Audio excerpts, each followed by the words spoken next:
This is a story about the cuff.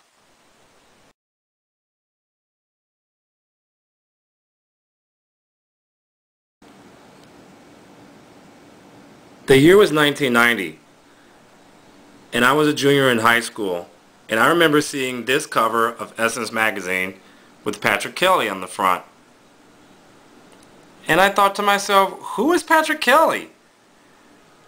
And I found out that he was from Vicksburg, Mississippi, and that he attended design school in New York and then went on to Paris and basically turned Paris out. He had this signature style that incorporated like his southern roots mixed with like city elements, and in Paris he did something with buttons that like totally changed the way people would see fashion. He would take all these different colored buttons and put them on dresses and hats and bags, all kinds of things.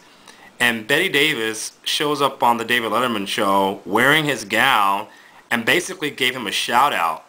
And after that, you just saw like this Patrick Kelly mania.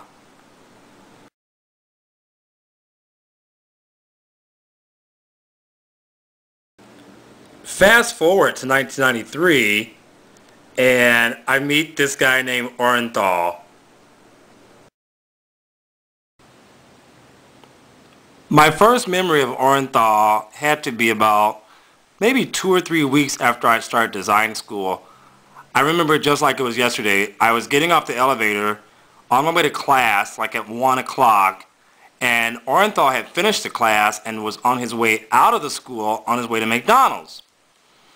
And anyway, he comes walking down the hall towards me, and he's got a white crisp cotton shirt on with like multicolored buttons around the collar, around each cuff, on the sleeves, creased crisp denim jeans on, boots, some big belt buckle with like rhinestones or something on the front of it. I was like, ooh, whatever. And it's almost like he could feel my energy, because he gave me this really strange look as he passed by me.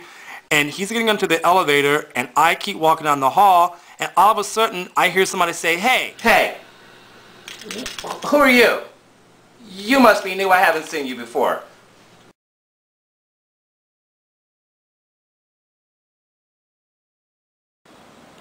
A lot changed after we graduated from college. I moved to New York City. I later found out that he was very sick. And once I moved back from New York on July 1st of 2001, there was a very uncomfortable situation to be in, coming back and knowing that he was probably not going to be around that much longer.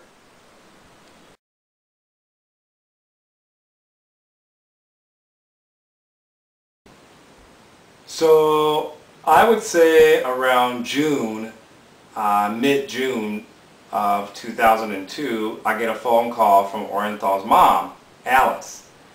And she said, "Patrick, OJ," because that was his nickname because he was named after OJ Simpson. And his mom, I remember just like it was yesterday. I remember being at Spiegel in my cubicle, and his mom called me and she said, "Patrick, OJ keeps calling your name." And I'm like, "What?" And she's like, "Yeah, he keeps saying Mama, Patterson, Patterson." And so I remember going out to the house one particular evening, like a few days later, and I came upstairs and I see him in the bed, and I'm like, like scared to death, because it's like, that's the sickest I'd ever seen him. And his mom wasn't in the room, it was just me and him. And I remember just as clear as day, he tells me, "You are Patrick Patterson for a reason." And I just remember looking at him like, what does that mean?